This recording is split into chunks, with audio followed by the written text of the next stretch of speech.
Daniel, when's the last time you stepped on a scale? Funny you should ask. I actually stepped on this body fat analysis system at my gym, but it also looks at other parameters and it individualizes how much weight I have in each extremity, so I can see if my development is symmetrical in terms of overall muscle mass over time. Um, I can also look at my lean body mass versus my fat body mass. I can look at what else? I have my basal metabolic rate, my visceral fat, my inter and extracellular water levels are also all present on this piece of paper that I'm looking at right now. It's funny that you ask, but right now it's time to lean out. I'm actually in a cut phase. Cutting season. Yeah, Time to get lean. Well, what great if time. you stepped on a scale and it measured everything but your arm? My third arm. Well, that one doesn't get measured because it's so small that it just doesn't get If it didn't measure your arm, you would consider that an unmeasured error. What if you stepped on a scale and it picked up the weight of a nearby tree stump?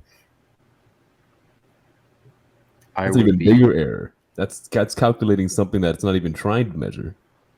I'm not happy about that. Right. Well, when you're measuring habits, it's really easy to run into these kind of issues.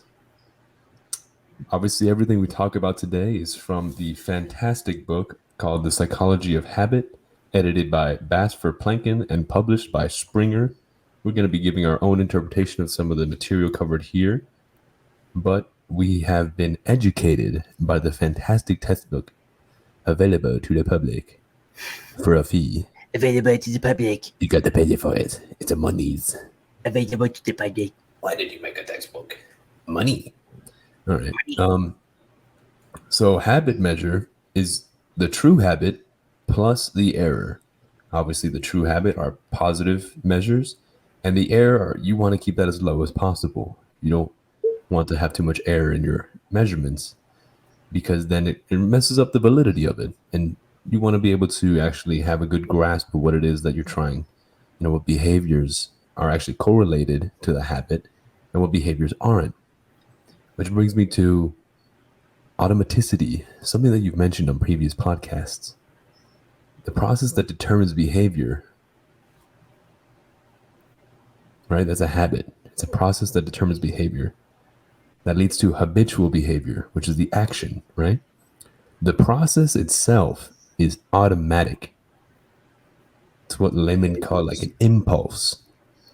You can't help the impulse. Your brain just does it because the cues in your environment and your past behaviors have led your brain to make this assimilation that you automatically have this impulse. Then the action or the habitual behavior is what follows. Now, you can actually prevent that action. It can be inhibited, but you need a special instrument. Everyone knows about it. Not everyone's got it. It's called self-control. Also, friends, family, and other kind of external motivations can be used to suppress the translation from an impulse, from a thought, to an actual action in your behavior. The chapter we're going over today discusses the validity of measurements between these correlated impulses and the behaviors that ensue.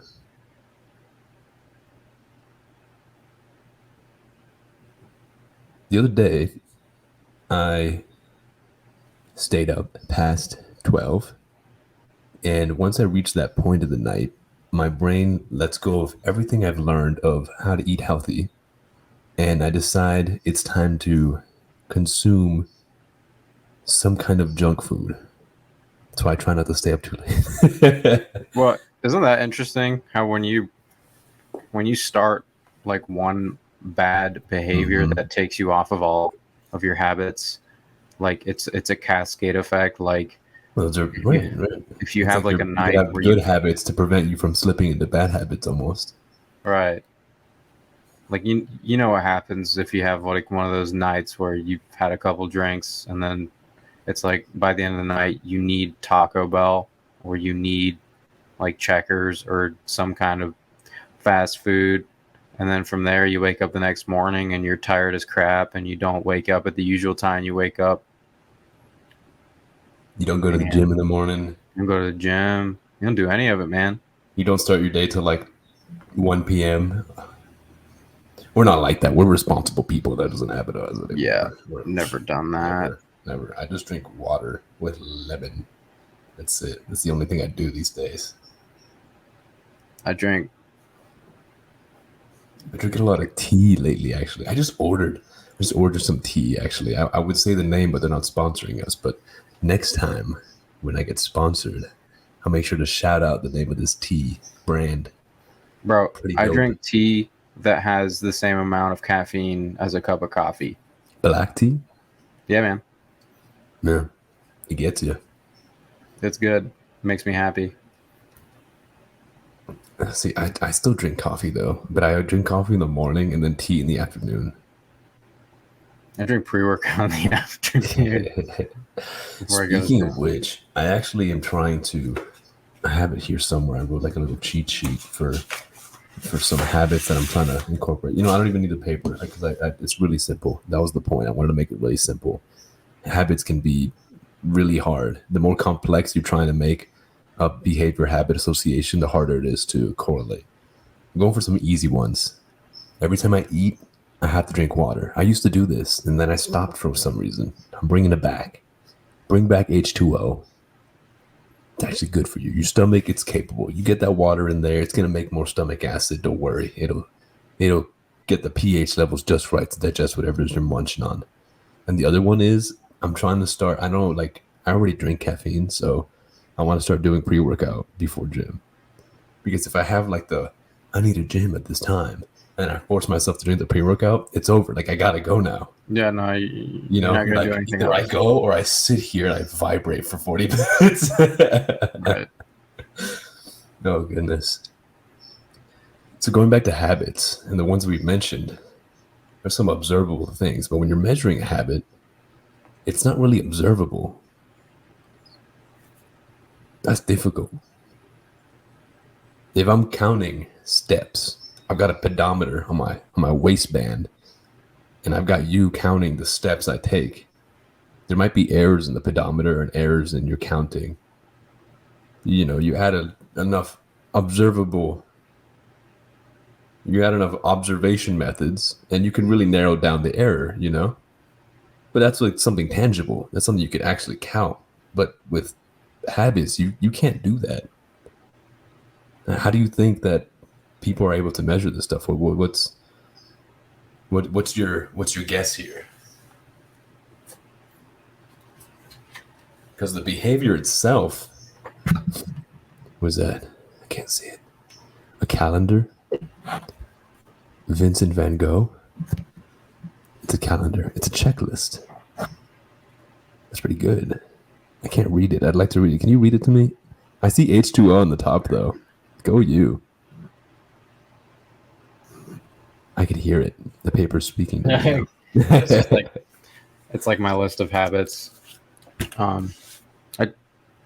Not that I have like a Excel sheet that I can plug it into.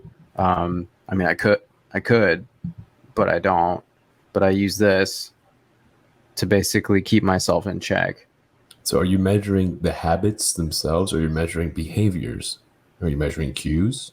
What are you measuring? How many days I've accomplished that task. Frequency. Yar. I'm actually gonna fast forward to that part of the section since you bring it up.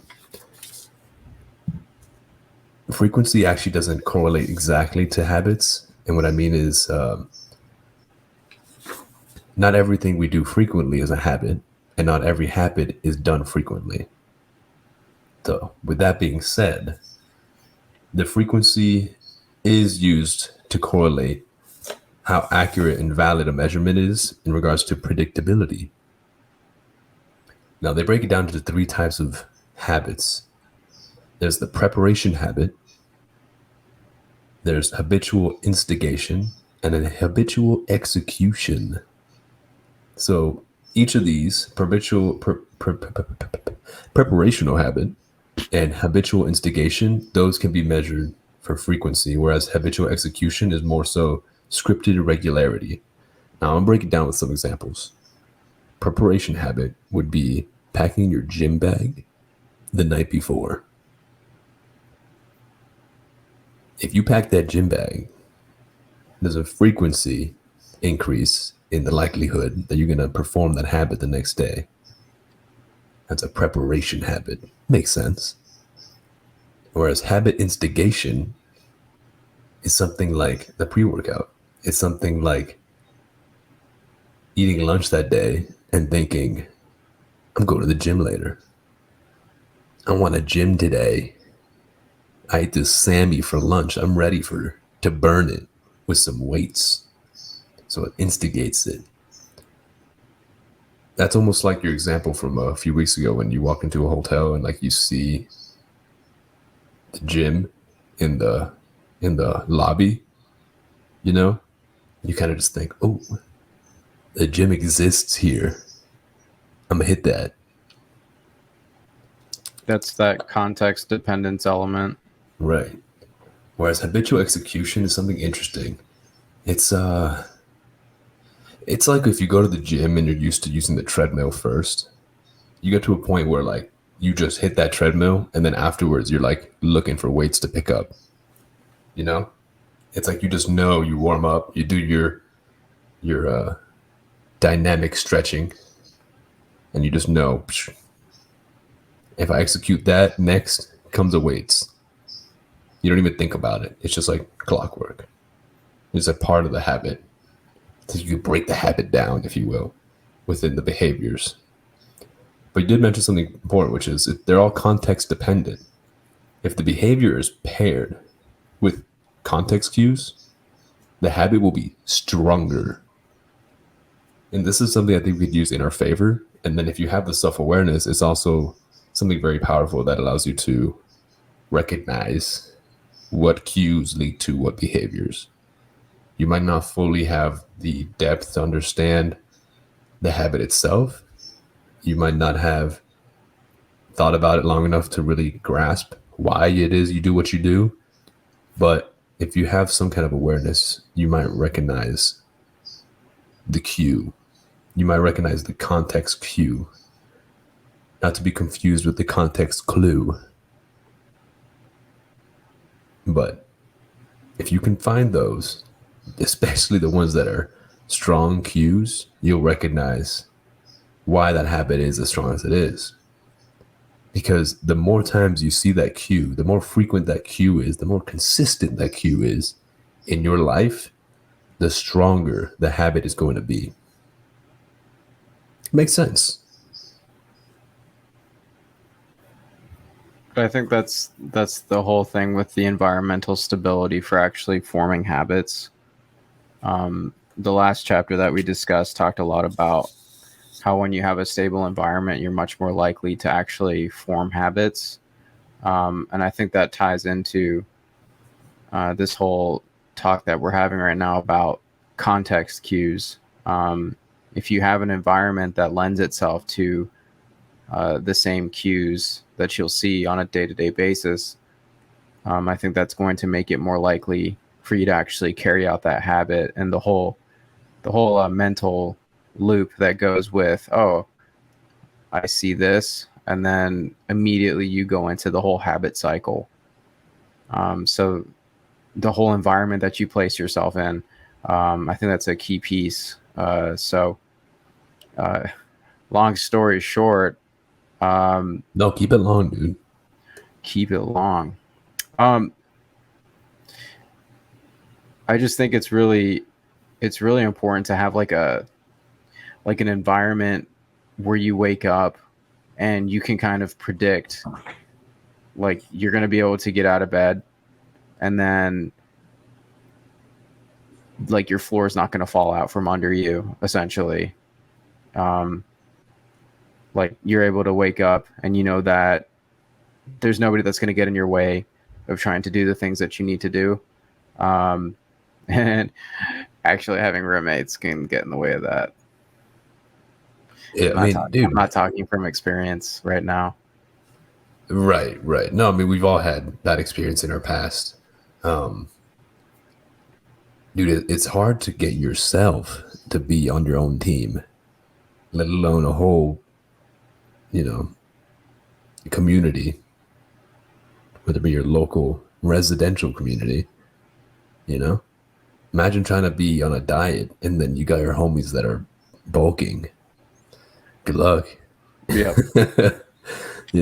It's hard. It's hard. Not everyone's goals are going to line up, and they're not going to have the same methods of achieving their own goals. And it's going to be difficult to have control over that environment, over the cues that are in your life. But it's good to at least have the awareness and start recognizing them. And also, I like the preparation habit because I feel like it kind of gives you a leg up. If you want to start good habits, you could intentionally link behaviors together. And I would say, like, try to make one of the, I don't know how many behaviors you're trying to link together, but if you can make at least like one of them engaging or rewarding, then it's like you kind of trick yourself into continuing that habit, You can give yourself a little treat, a little carrot on the stick. You're like, ooh, you kind of set it up. You rig the carrot and the stick the night before, and the next day you wake up and it's already in front of you. You're like, haha, I'm going to get that. Right. I did that yesterday, bro. I set out my, it's funny that we're talking about this. Because yesterday I set out like my running shorts and my socks and my running shoes, and I put those on my dresser. So when I woke up in the morning, like I would just look over there and see, oh, that's what I'm doing this morning, as opposed to like waking up and not really having a plan. And I also set my alarm clock earlier. So it's like, well, now that I have this extra time, I better go and do the thing that I already preset up because my morning mind is kind of garbage anyways. So I might as well make it easy on myself. You need all the help you can get, right? Yeah. Definitely. Yeah, especially when there's so many like bad habits out there. Me, I try to keep social media off my phone, but I always end up having it back on for one reason or another. And when I have it, it is a cancer. Because when you're in mush mind in the morning, you could either get dopamine from doing simple tasks like making your bed, defeat the dragons. You gotta defeat the dragons, or you could wake up and like lay in your bed and be on Instagram or whatever, dude. And you just, I feel like I've heard that this has been looked into quite a few times. I can't like recall any study off the top of my head, but like the first 15 minutes of your day is probably like one of the most important for setting the tone of the rest of your day. I've heard that like multiple times. And so I wonder if they actually have any studies out there that have looked into like, how would you rate the quality of your day? And then you write down like what you did in the morning, and then you rate the overall quality of your day to see if there's a correlation between like what you do in the morning, first 15 minutes of your day, and how the outcome of your day essentially is. I'm sure there is. I mean, it's like the example that we used before of water flowing down a little mound of sand. Once you get that first little drippy droppy of water that kind of flows down, every drop that follows that is going to want to stay on that little path. So the first 15 minutes of the day, if you start with disruptive, non-productive habits, the rest of your day is going to prefer to go along that path versus Freaking cold serotonin, showers, bro. long-term goals, Cold denying showers. short-term satisfaction, cold showers, bro. You joke, I don't joke. I mean, no, actually, I don't think No, either of us are joking. I No, prefer no. it now. I'm a little freak, dude. I'll get in the shower. Like I used to be like specifically after workouts that I needed a cold shower. Now I don't like it hot. I barely like it warm. Like I want it to be like the warmest it could be is like a refreshing, crisp pool on a summer day. You know, you just hop in. It's not like cold, but like you hop in, then you're like, yes, lukewarm. No, not even lukewarm. Like cooler than that. Lukewarm is like, ugh, I don't want that. I don't like how it feels on my skin when it's hot. Like I have sensitive skin, so like hot water on sensitive skin is just it's not the move, You tell bro. me. I've got like, thankfully it only affects my hands, but I get this like dryness. Oh, dude, I get it real bad on my hands. Yeah, it's from I've narrowed it down actually. It's from using harsh chemical soaps. So now I can only use like the softest of soaps. It's essentially just me rinsing my hands with water, but like a little bit of stuff that kills bacteria. You know, versus like Dawn soap. They're like, it's safe. Look, it's putting oil off the duckies. No, it's ripping the oil off your hands. All the Dude, natural it oils that just- keep your skin microbiome intact are now being destroys ripped it, to dude. shreds. Destroys it. And I also have to use lotion. Anyways, yes, hot showers. Besides the fact that it's not good for our skin, the cold showers are supposed to be uncomfortable and shocking. And that essentially, I mean, I guess it can train your mind long term, but in the short term, it essentially kind of lowers your dopamine tolerance. So whatever you do following that cold shower is like more satisfying versus like a warm shower or a hot shower, which might be like blissful to people, you know, that like buffers your dopamine tolerance. And then like whatever you do following that is, I guess, harder to achieve the same level of satisfaction from. But you know what? I think this could vary, you know, based on personal experience. Because I could totally see someone being like, "Oh, I get it off the steamy shower. I do my face routine. I put the little kiwis on my eyes. I wrap my hair in a little towel. I come out there in my little chancletas. I feel nice and fresh. The steam kind of comes out." So, you know, it really depends person to person. But I think I've reached the freak level now where the cold shower is like actually satisfying in itself. I get in there, I'm like, yes, Sub-Zero. Andrew Huberman talks a lot about what happens like neurologically when you get in a cold shower, and it's, I mean, you're probably experiencing some of those benefits too. I mean, there's good research out there basically talking about the benefits of cold shower aside from the skin thing. And it's a workout for your cardiovascular system. Yeah, It's like, woo! exactly.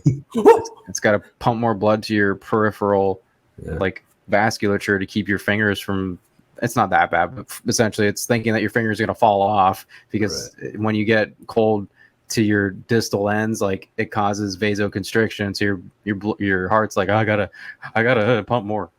You know, such a shocking shower experience. I'm sure you could argue following something after that or before that and kind of linking. That's an easy behavior to link, you know. Like for me, it's like I look forward to the shower after the gym too. That cold shower, that crisp shower.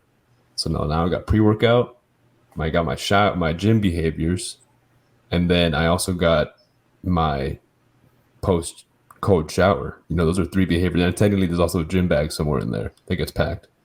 You know, those are 4 things already, like, and technically in my mind those are all satisfying. So like, you could make a pretty strong habit out of that, you know. I could see how people easily get into the habit of gymming.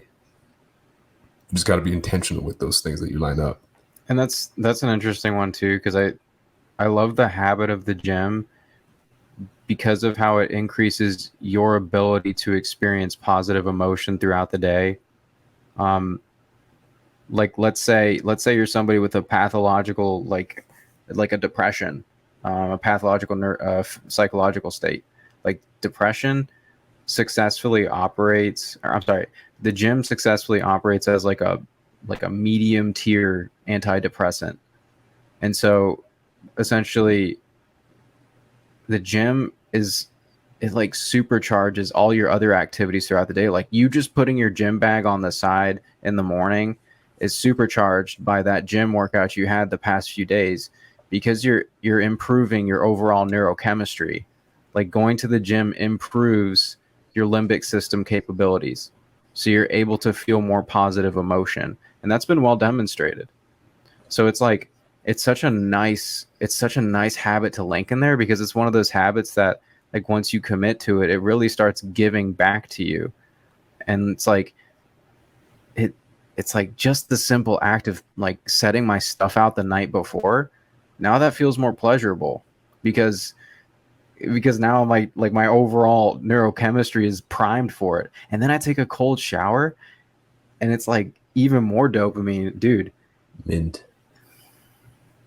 Yeah. It's a really nice, what you're talking about. It's a really like great concept of linking together all these different things that can like just keep on adding like to your positivity. Yeah. The intentionality behind it. I mean, what's interesting is that these are intentional, right? When you first start doing them. But after some time, all of those steps become a habit. Just one just ball of good behaviors that you do automatically. Which brings me to the next thing. To measure habits, you have to be able to discriminate between habits versus intention, versus how the habit influences a behavior versus how the intention influences a behavior. Those two things. Now, a habit is automatic. Technically, it's uncontrollable, unintentional, and spontaneous. It just happens. It's crazy. Versus intention are behaviors that are controllable, slow, and deliberate. Intention's more under a reflective process, whereas habits are more of an automatic process. All right? And that's the whole executive function versus the essentially more primal automatic, like offloading it essentially to your brainstem versus having the activity in the frontal lobe. That's the reflection. The whole like intention thing is governed up here versus the whole like automatic running thing is going to be more of the brainstem. So it's like we talked about last episode, it's less conscious effort. It's overall less calorically demanding. It's overall easier on you as a person. but if you want to change your habits, that's kind of what is required of you. You have to have, as you're talking about, the intention, the actual conscious reflect time to like change things. Dude, you're nailing it. You know, because when I first read this, I was scared. I said, habit, uncontrollable, spontaneously unintentional. How am I ever going to get rid of bad habits?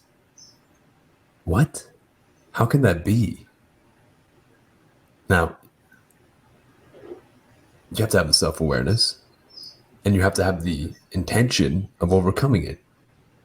And I was thankfully relieved when I read this sentence here from the book. I'll go ahead and quote it here.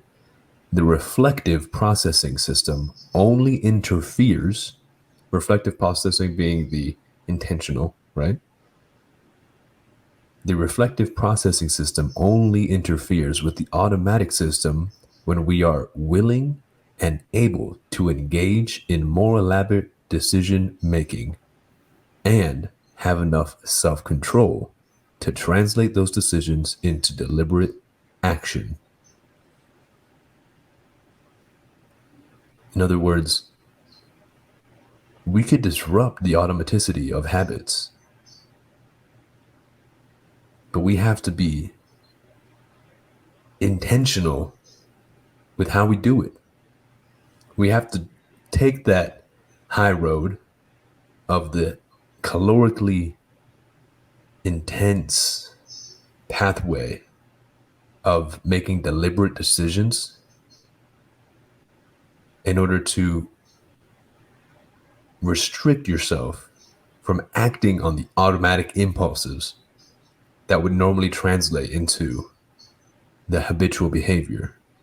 That catch it. I mean, that's hard. It's not just saying, oh, yeah, I want to stop this. I'm going to stop. You have to literally be able to interrupt your brain's automatic wiring. It's like turning on a light switch and then trying to interrupt the electricity before it reaches the light bulb. That's It's what makes it so instant. difficult. You know? Yeah. You gotta how do you do that? How am I possibly gonna stop the light from turning on after I turn the light switch on? It's practically instantaneous. That's what makes it so difficult, man. It's like you have to have the desire to become, in a sense, inefficient for a short period of time, like because it's so much more efficient to run on your automatic processing. It's like for a little bit you have to be okay, and this is that whole conversation of embracing discomfort. Like the process of starting up a new habit, if you understand that it's going to require more willpower, another phenomenon that's been demonstrated, that we have limited willpower. Like you have to be okay with going through those periods of like, oh, I didn't want to do it. Like it's really cool that like now they have studies to back all this stuff up and we can sit here and talk about it. It's not just like, I feel like this is a thing. Like this book is lit. Absolutely. I mean, remember you were talking about before how habits don't even have to have a goal anymore. But what's interesting is that I've noticed from my interpretation of this reading, when you have the intention, you do the behavior, right? If your intention's strong enough, you're going to do that behavior. And then it's your repetition of that behavior that makes it a habit. That's like the wiring of that light switch to light bulb. It's the repetition. It's the weaving of the coils up until they reach the light bulb. Then once the light bulb is there, you don't even need the intention anymore. You just flip the switch or the cue, right? In case of habits, the environmental cue flips the switch and the light bulb turns on. You don't even need to have the intention anymore. The behavior just happens. You know, so to be able to overcome that hardwiring of your brain, you gotta be so strong. You know, you gotta be aware of what's happening. Then you gotta recognize what's flipping the switch on. Then you gotta limit the environmental cues that flip the switch. Then while all that's happening and you have to hope and pray you don't run into that cue, and which you will, right? It's probably impossible to avoid these cues because that's why you got the habit to begin with. Then while that's all happening, you have to battle to uncoil this wire until the light bulb no longer turns on. Until if you ever want to do that behavior again, you have to actually intentionally do it versus habitually do it. 90 days to greatness. I mean, yeah, like anything, when you stop a habit, it's not like you're incapable of doing that behavior anymore. You're always capable of going back, but the wiring is not there anymore. So it's not as instantaneous. It's not like uncontrollable. You'll get to a point that eventually, when you do run into that environmental cue, you'll be able to catch yourself in the thought process, stop yourself from rationalizing, turning on that switch. Because the thing is that cable, it might be weaker. The light bulb might not be as strong. But if your habits have been developed and repeated a lot, that light bulb's always going to turn on if you flip the switch. You know what example I'm thinking of right now? When you're in a public space and everybody's sitting there and nobody's really talking, and you want to fill in that void with whipping out your phone. I feel like that's actually almost like a habit. Like Absolutely. I think it's a great example. when I think of like, let's say you're in a public transportation, or let's say you're, what's another one? Like I'm trying to think of some other ones, man. But public transportation is a good one. Like you're in a plane and the plane hasn't taken off yet, and they haven't told you to put it on airplane mode yet or anything. You still have access. Literally, I guarantee you, like 95% of the people in that plane are probably just like, and so it's habitual in a sense. Like when I would say that the cue for whipping out your phone, and maybe this goes to an even larger issue, the cue for whipping out your phone is silence. The cue for whipping out your phone is boredom, discomfort, because well, boredom and silence is discomforting for a lot of people. Boredom and silence is what leads to the greatest inventions of mankind. 100%, man. Or you can go on your phone and instantly be rewarded by reels. There's no brainstorming. There's no trial and error. There's no failure. So eventually you reach the peak of success. There's none of that. They're just instantly, ooh, you've got mail. Just instantly satisfying. This always puts me into this rant, which is, don't do it, Daniel. No, people will never have their own unique thoughts if they don't. Dude, bro, I'm being serious, man. People will never have their own unique thoughts if they don't sit alone for a little period of time and like enjoy the silence. I think it's literally impossible for you to figure out, in some sense, who you are as an individual if you don't actually sit alone without getting input from your surrounding environment. I'm Kermit the Frog, obviously. Right. Dude, it's true. If you're not actually taking the time, being patient with yourself in that moment of discomfort, you'll be so numb you won't even know who you are. You won't even know what habits you want to make you versus what habits are controlling you. You could choose behaviors that build you to be an incredible human being for yourself, for your loved ones, and for society. But if you're just so distracted, why get there? Why come out of your bubble of safety and satisfaction? You're right. You know, it is very dangerous, and I think that's something that's wrong with a lot of societies these days that are influenced by the smartphone, which makes us ironically dumber in a sense. Really, the dumb phone, bro. I'm gonna bring back the flip phone. Bring that back. I'm gonna hang up on somebody with that. That's the most satisfying thing ever, dude. Living with a flip phone again would probably be a really neat experiment. I'm down. Listen, this is not a bit. I'm down. I will grab me a Motorola Razor, a little shiny thing, and I will revert back to a keyboard that has 4 letters per number. Dog. That was so inefficient. Bring it back, dude. That's the reason LOL exists. Because it was way more. You still have to type in like 8 numbers. Yeah, but it's still way quicker. I think that's probably why. That's why all those like 4-letter. Oh yeah. Things that we came up with exist, is because it's just quicker. Yeah, I mean, also the I guess I can't talk about pagers because I was just a little bit before me. I wasn't really using those, so. But pagers also had codes and stuff, I think. I could be wrong. Bring it back to LOL, Ruffle, LMAO, BRB, G2G, GG, no re.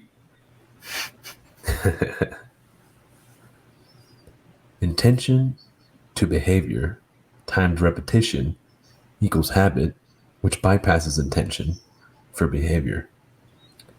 Now, when measuring all this, one of the ways that you could check for reliability is see how the habit stands up in response to changes of your environment, changes of time. Is the habit still there? Are the ways that you measure the habit still true?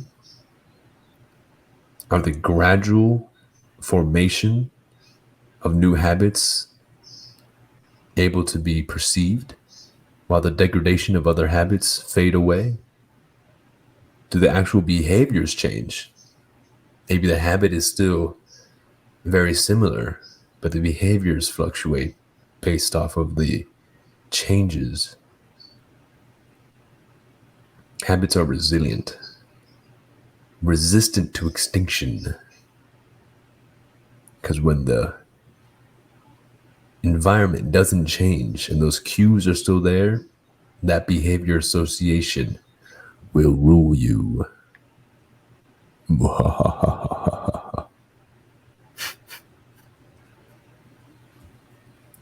It's true, man. I won't spend too much time on reliability because it's talking about measurements and such, but food for thought. As always, find the cues in your life. See what behaviors they trigger.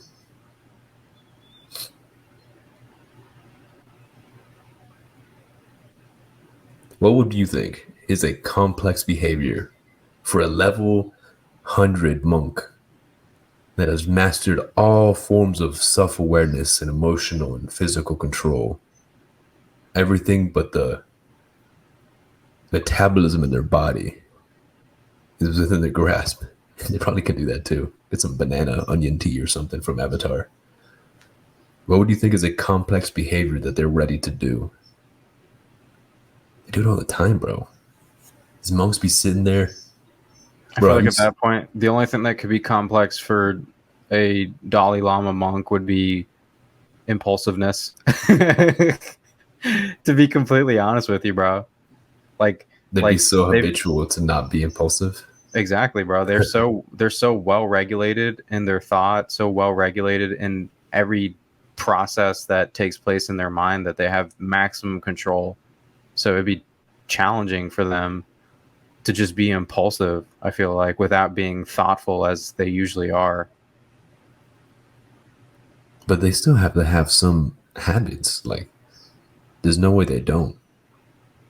There's got to be things that they do in their life that are automatic. I'm sure they have complete awareness of it. I'm sure they have complete control. But when something just becomes that efficient and they repeat it enough, I'm sure they have automaticity, habitual automaticity of behaviors. I'm struggling over here to drink water every day with my meals to get my quota of H2O up. But they're probably over there like habitually doing sit-ups, 100 sit-ups every day, like just out of habit. They're like just drinking their tea and like next thing you know, they're like 100. Oh wow, I didn't even realize I just did 100 sit-ups. Something so extreme. Something that I wouldn't dare to think is automatic. For them, it's just clockwork. Standing on one leg somewhere in the breeze of trees, just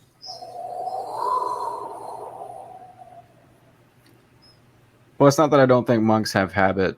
I know they live very well regulated lives. Like a monk living in a monastery is probably the most habitual person you will ever come across. Like they have schedules for everything. I've visited nuns in their like little monastery setup before. It's very interesting, but like literally every time every day is very habitual. Like prayer at this time, meal time at this time, community outreach at this time. It's very super habitual. But what I'm saying is I feel like for these people who are so used to like habit and self-regulation, for them to just go like Like that's got to be difficult for them because they're so regulated, bro. That's what I'm saying. I'm not saying they don't have habits. I hear you.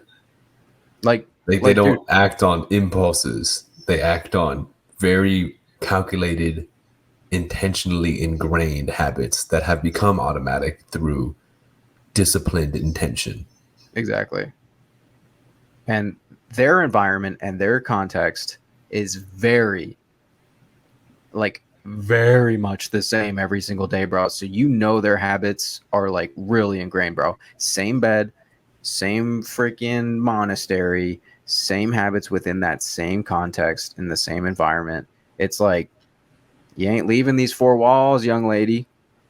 That's how my aunt was a I think she still is. She does that. She's a nun. This reminded me of The Sound of Music. Ugh.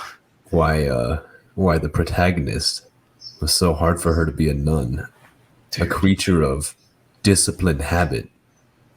Now, she was a fantastic, loving, caring mother figure in this whole movie. She's great, but she was the epitome of impulsivity with good intention, sure, but very, very impulsive. And all the nuns knew it. A fluid gibbet. I love that movie. So good. Classic. Maybe that's a secret. Maybe the nuns and the monks of this world are onto something. They recognized what poisons their soul.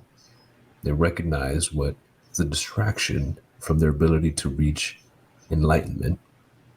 And then they've sifted it down to the few grains of behaviors that make them efficiently an enlightened person. And they just kept doing it day after day after day.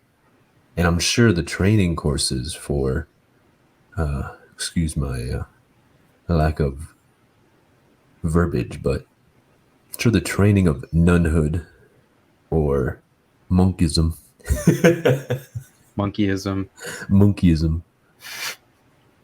Yeah, I'm sure it's not fun for, let's say, children that are born into this life, because children are very explorative, impulsive, and they're still lacking a lot of the self-control because they don't even have the awareness.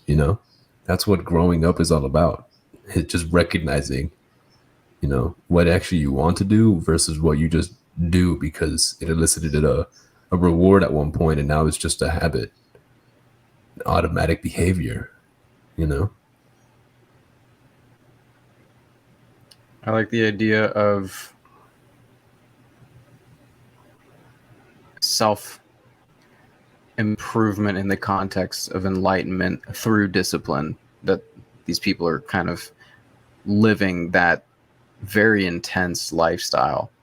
But I really do think it is enlightening in many senses, because it's really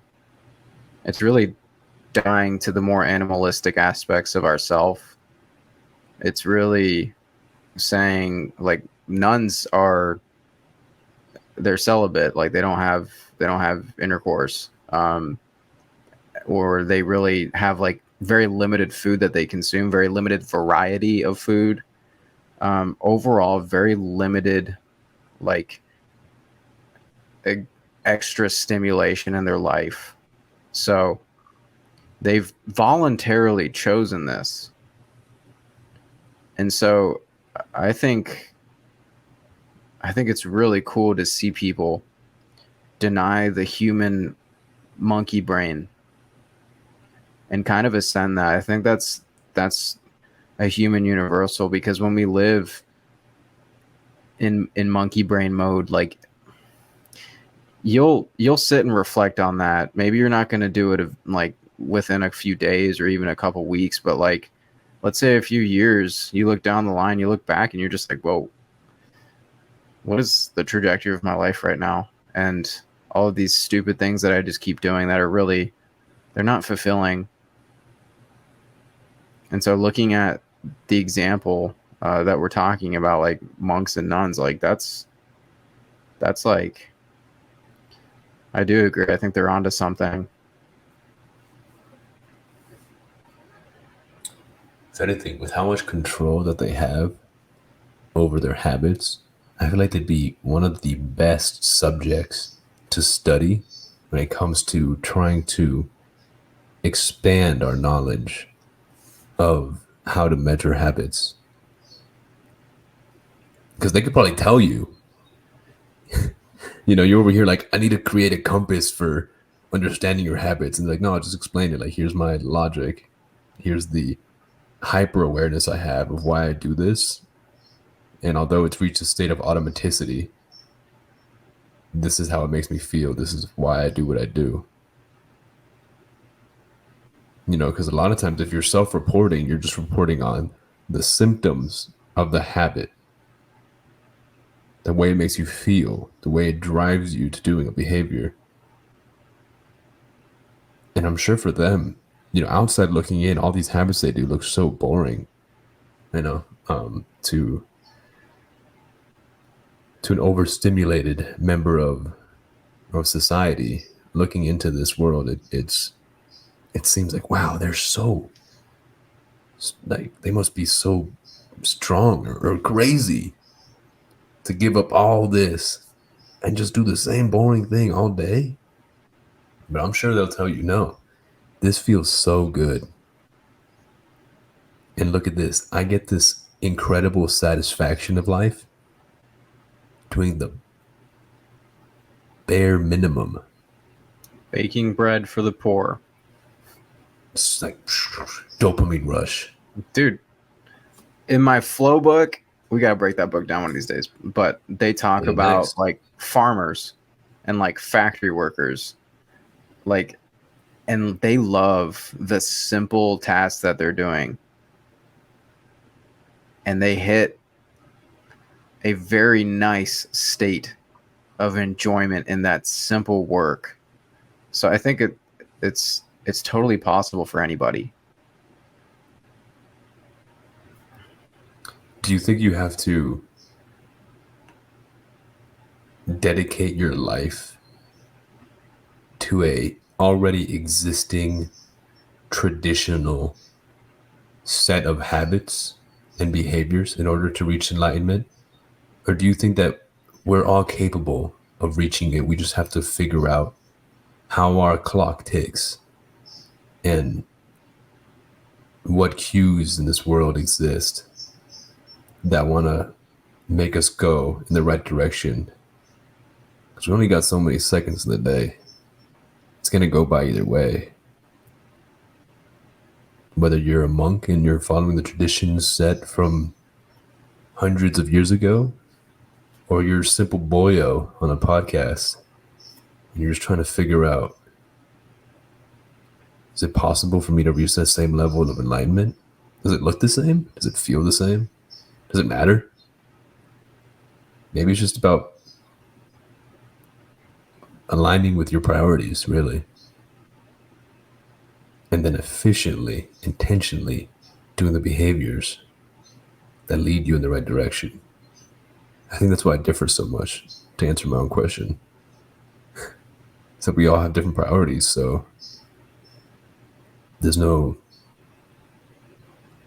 constant, there's no cookie cutter way of applying habits into our lives that are going to help us achieve enlightenment.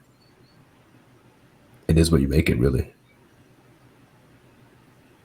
But I also think on the same token, there are past sages who have given us their knowledge that I don't think should be disregarded, because I think the life experience of, I think the enlightened masters, you can look at Siddhartha, you can look at Jesus, you can look at all these different, Eckhart Tolle, like all these people who have had all these amazing revelations. I think you can take bits and pieces of their ideas and apply it to your life and really kind of remix it to fit that which will enlighten you. But I think there are definitely some principles, and that's why it's always an interesting discussion to find out like what are the human universals in this world, like what human universal leads us to enlightenment, what set of behaviors really lead to that, to reach our fullest spiritual potential in a sense. And I do believe that there is some objective underpinning to the reality that we're in. It's not going to be fully understood by us. I really don't. I don't think we can ever fully come to a perfect understanding of the truth because, frankly, we can't even answer why we're here.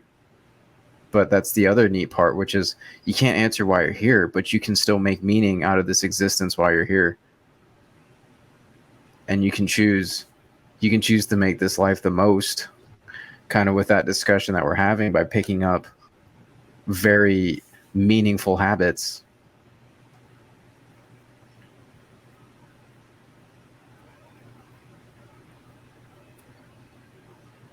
You know, I think this podcast is actually a habit, which just hasn't become one yet. It hasn't been 90 days. But I gotta say, it's a pretty complex habit, dude. Like the setup that goes into it, the intention that goes into it, the planning that goes into it, the actual action itself, you know? It's a lot harder than just drinking water when you're having your meal. But I think we prioritize it, and we also know the value it brings us. And so it's easy for us to be intentional with it. Do you think this will ever reach an automatic state?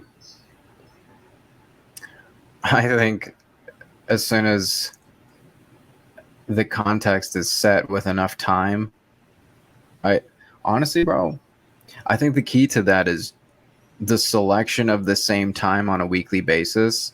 So when I have the cue of, oh boy, 3 a.m. No, that's when I have the cue of like, it's like, 5:45.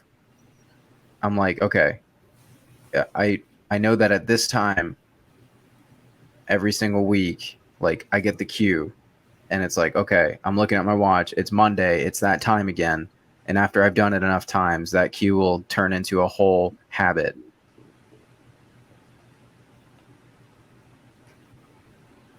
Mondays and Fridays. Mondays and Fridays. Aside from me writing it down too, because I got this. Where is it? Oh, it's underneath my camera. Damn it. But I got this. Yes. The it's a daily planner. Really nice planner. Good. Keep it up, because I want this to be a habit.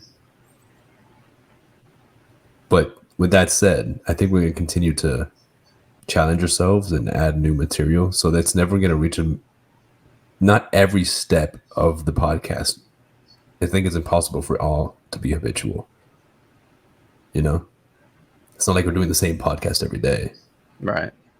But you and I have been talking about these things off air for years, so really,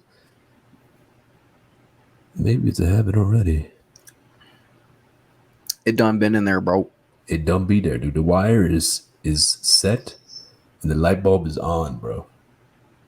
You're flicking that switch. Nice. Thank you for joining us on Nurturing Our Nature. This has been Daniel and Renee talking to you as we talk to each other.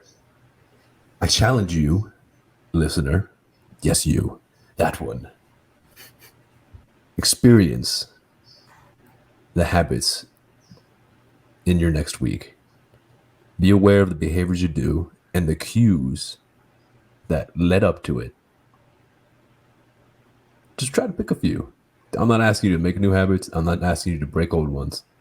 See if you can pick up on those cues and use what we used today, what we discussed today, as measurements, and see how close you can get to kind of pinning down how accurate you are.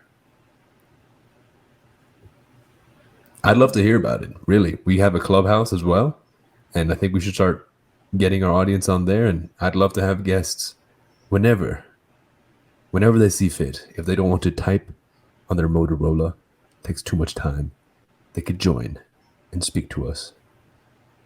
But on that note, I'm done talking. Goodbye.